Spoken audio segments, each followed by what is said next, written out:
Okay, I think we're good to go. So, I am not going to be on screen on this video. I know you're going to be all very disappointed, but it's just going to be the screen up here. I'm going to go through a Google Slide file that I created to talk about conclusions. I will obviously put the file itself on Google Classroom so you can flip through at your own pace without really needing me to voice over or narrate the experience for you. So I hope you all are well. I miss you. I was watching Netflix the other day, and there was a teacher on it, and he was teaching a classroom full of high school students, and I just got really sad because I want to be doing that. And I miss talking with you and laughing with you and just seeing you guys on the daily basis. And it's gonna be a long few months for a lot of us. So take care of yourself, take care of your family, the people you're with. Um, okay, let's talk conclusions. So this is obviously going to be catered to or discussing the assignment we're working on right now, but it can be helpful for any conclusion writing that you do. Academic writing that you do is always going to involve some kind of conclusion. And so maybe the first question we have is why. So why do we need conclusions? Why do we use conclusions in academic writing? Well, I don't want to get too um, much into this, but I do think that there's something connected with our use of storytelling and our familiarity with storytelling. The fact that we are a storytelling species, that we have told stories for thousands and thousands of years, that we use metaphors and symbols to create stories, and that we share information through stories. So, because of that, I think that might have a little bit of an impact. So, I think the structure of stories and the importance of resolution within those stories is somehow connected to our use of conclusions. Because if you think about it, what is the resolution, the following action resolution of a story, if not the conclusion of the story? It's just we use a different term for it. So if it's helpful for you, we can even think of the last paragraph in our essay as a resolution, not as a conclusion, right? But that's just a term that we've applied to it. But I think it's very much connected to the following action and the resolution in a story. So resolution is the noun form, obviously, of the verb resolve, which means to settle or find a solution to. Um, and I think that that's really interesting for story because it's to settle things, to the chaos, the waves of the rising action, the climax, the storm, and then the settling of the waters is the resolution. I think that's really cool imagery or idea to think about, and then find a solution to. So the conflict that's happening, the problem that's been occurring throughout the whole movie or book or whatever it is, we now find a solution to it, and there's some kind of peace or settling, as we mentioned earlier. So I thought this was interesting too. Resolve comes from the Latin word that means to loosen or release. So I think of this when I saw this, I thought of how we are caught up, we're captured by the story. If it's done right, we're captured by the conflict, we're hooked. We're the rising action, the tension, the climax. Okay, we're engaged. And then in the falling action and the resolution, it's when we're released. Okay, it's when the story lets us go. It's when the hand is opened and we're free to fly away, as it were. So I know this isn't directly connected to the essay, but I do think this, again, the familiarity that we have and how used we are to, that doesn't make sense, how we are used to the resolution of a story contributes to our use of conclusions. So just a little bonus information. Now, obviously, first thing on your mind, the question might be, what should we include in a conclusion?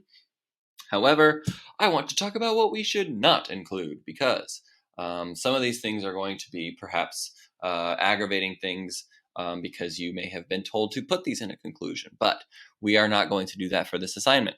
Okay, so first thing, avoid this. Do not summarize your introduction. Okay, actually, the first two kind of go together. Don't summarize your introduction. Don't rewrite your thesis. And I know you may have been told to do these exact two things in an English class before. But we want to grow as people. We want to grow as writers. We want our writing to mature. We want it to become deeper. We want it to do things that we weren't doing in ninth grade. Okay. So we're not going to do this in our conclusion. We're not going to summarize and rewrite. One of the reasons why this is particularly important for our assignment is that our assignment, guys, is not very long. If you think of this as a full essay, so all the writing that you've done is a full essay, I know you've been doing it for a while, but that doesn't mean that it's going to be very long. Honestly, this is going to be right around 5 paragraphs. And that's probably going to take 5 minutes, 5 to 8 minutes, maybe, to read. So if you have a reader, they're going to be done in 5 to 8 minutes. So I think that one of the reasons why we want to avoid this is because it's not been very long since they've read your introduction. So they don't need reminding. Okay, it's important to remember that we are writing for people, for readers. We're not writing to complete a checklist. So if we're writing for readers, what reader is going to say, oh, well, I kind of got lost in what you were talking about. Maybe you should tell me again, like 5 minutes after you told me the first time. No, we don't need that. Okay, so you don't want to summarize and you don't want to rewrite your thesis. All right. You don't want to start with in conclusion or to conclude or in closing or finally, right? We don't need this because your reader, again, is a real individual.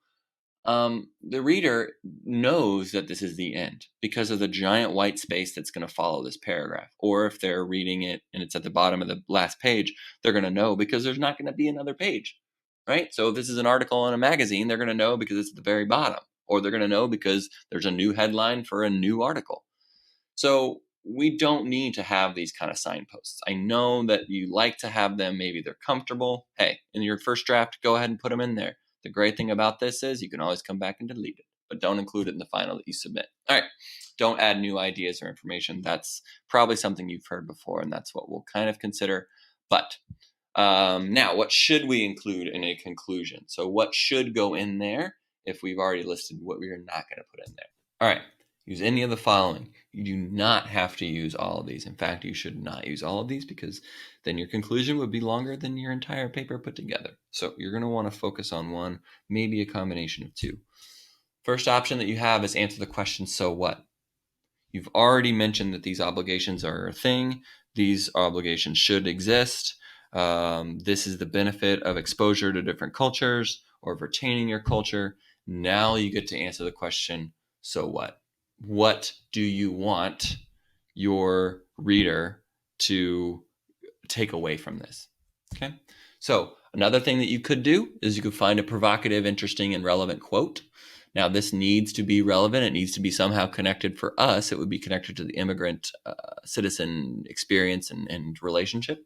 So find a quote. You can use the interwebs and mention who it's from, but don't just have the quote and say, all right, that's what they said. So cool. Now I'm done. You need to interact with it. You need to show how it's connected to what you're talking about. Maybe present the quote, explain it, then show how it's connected, if that's easy for you to kind of wrestle with. So that is an option. Okay. Propose a course of action, next steps, additional questions. So this is maybe a little bit trickier, but it can be effective. So additional questions would be things like what's next? I know it's overlapping a little bit with so what, but like these you would actually write out the questions. Finally, encourage benefits of agreement with what you have just presented. So this is what you've presented. You've said that these obligations exist. What would be explain and talk about the benefits of agreeing with those obligations or with the existence of obligations in general. Okay. So I want you to approach the conclusion through one or a combination of maybe one or two of these things rather than the fallback, which is summarize your thesis statement again or just rewrite your introduction. Oof, no, don't do that.